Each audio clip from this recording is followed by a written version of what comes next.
जय माता दी दोस्तों learn worship with Madhulika Shukla मैं।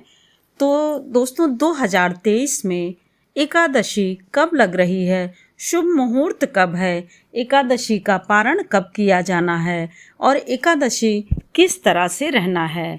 तो दोस्तों हमेशा की तरह एकादशी का व्रत बहुत ही पुण्यदायी और बहुत ही ज़्यादा फलदायी माना गया है।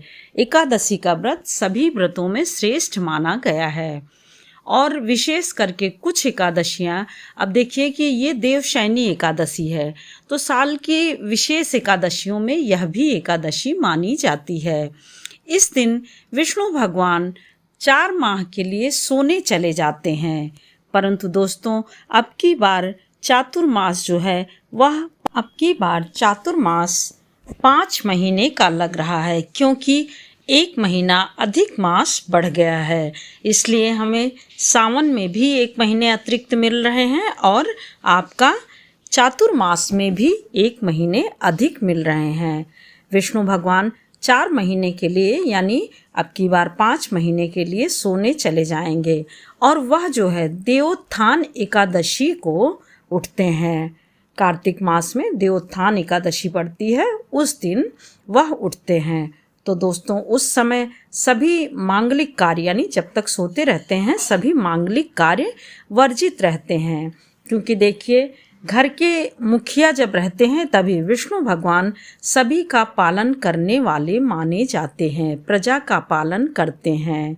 इस प्रकार से दोस्तों विष्णु भगवान को इस दिन सुला दिया जाता है देवशयनी एकादशी को, और वह कार्तिक एकादशी यानी देवोत्थान एकादशी को ही उठते हैं। तब तक के लिए भगवान भोलेनाथ पूरे जगत की रक्षा और पालन करते हैं।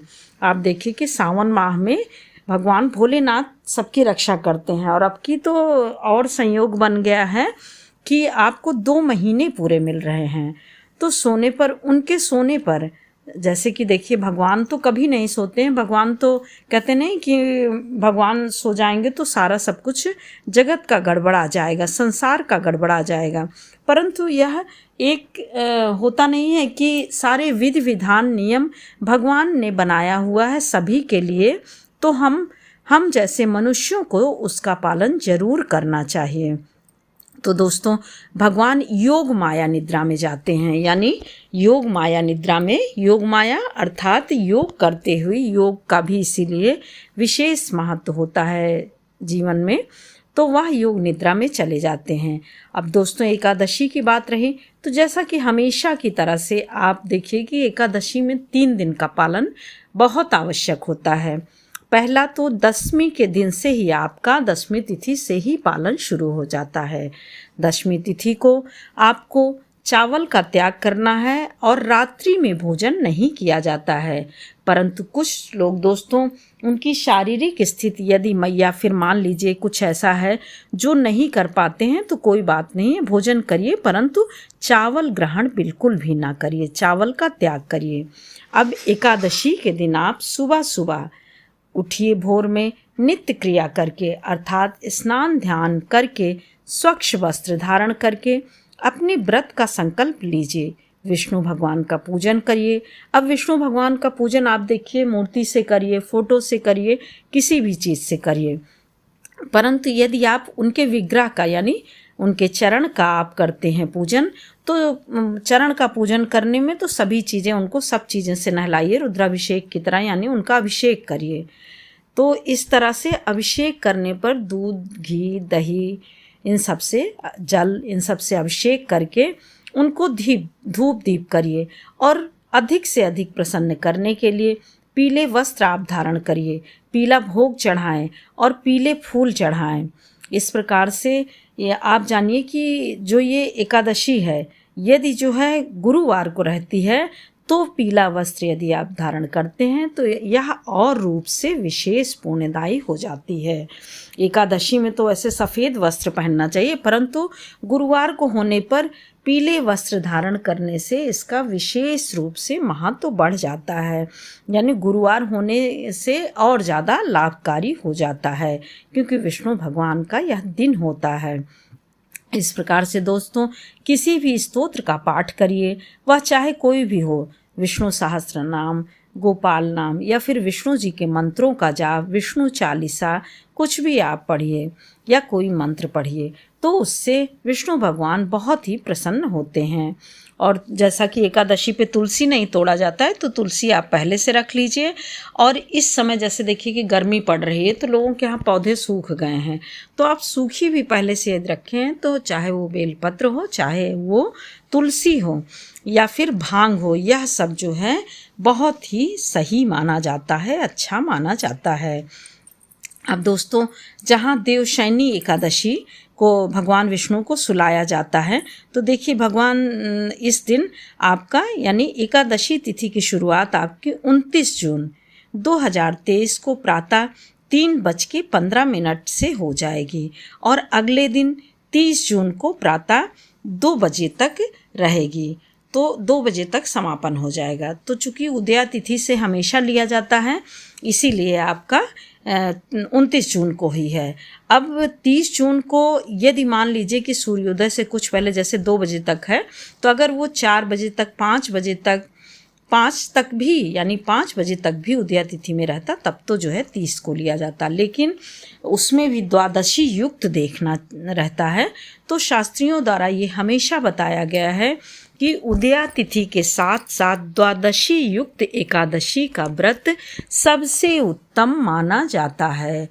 इस प्रकार से कहा जाता है कि जो भी मतलब व्रत करता है इस द्वादशी युक्त एकादशी का, उसको बहुत ही सारे पुण्य प्राप्त होते हैं, उसके अरिष्ट कट जाते हैं।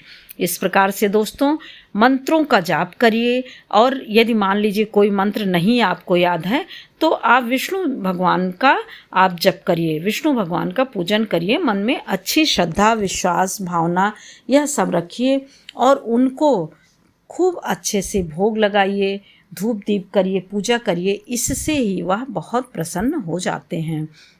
एकादशी के दिन देखिए वैसे तो नमक नहीं खाया जाता है, लेकिन ये कि बहुत ऐसे हो जाते हैं कि देखिए परिस्थितियां हो जाती हैं जिसमें कि नमक के बगैर नहीं चलता है, तो सेंधा नमक आपको प्रयोग करना चाहिए।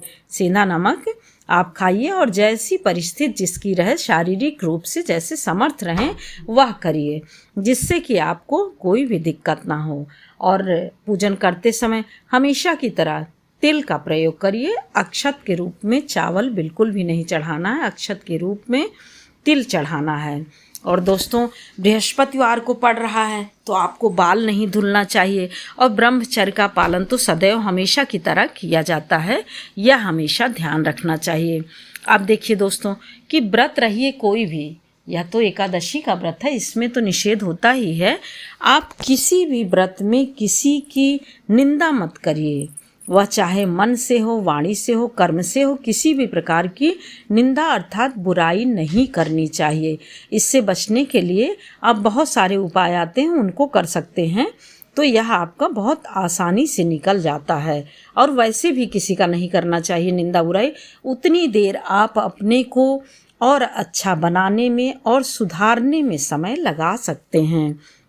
जहाँ देवशयनी एकादशी के व्रत का महत्व है, वहीं विशेष रूप से एकादशी का पारण का विशेष महत्व है। तो अब की बार दोस्तों द्वादशी का जो पारण यानी पड़ेगा एकादशी का, तो सुबह में 1:48 से लेकर के शाम 4:36 तक आपको पारण करना है। और पारण में हमेशा सात्विक भोजन रखना चाहिए, भोज्य पदार्थ रखना चाहिए, तामसिक भोज्य पदार्थों का प्रयोग नहीं करना चाहिए। 30 तारीख को आपको पारण करना है। इस प्रकार से दोस्तों बहुत ही ध्यान से आप जो है अपने व्रत को पूर्ण करिए और प्रभु का पूजन करिए।